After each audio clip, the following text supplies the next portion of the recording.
Gumiin hooggana waraanaa yeroo ce'umsaa Sudaaniif hoogganoonni mormitootaa waliigaltee aangoo qooddannaarra ga'anii jiran. Waliigalteen kun kan irra ga'ame mormii baatilee hedduuf geggeessameef jalqaba baatii muddee keessa gatiin boba'aa ol ka'uusaa jalqabee booda pireezidaanti Omar Albashiriin aangoorraa erga darbeen booda. Waraanni Sudaan baatii eblaa keessa ture. Albashiriin humnaan aangoorraa kan darbe.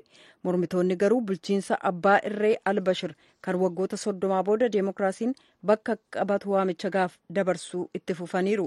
Ittaanaa hoogganaan gumii hooggana waraanaa yeroo ce'umsaa Sudaan Mohammad Hamdaan Daagloo akkas jedhu.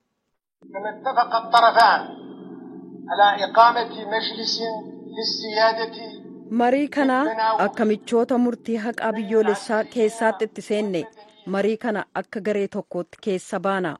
Yaaddoon keenya kan guutuu Sudaanii erga fedhiin biyyoolessaa injifateeti kan nuti as baane.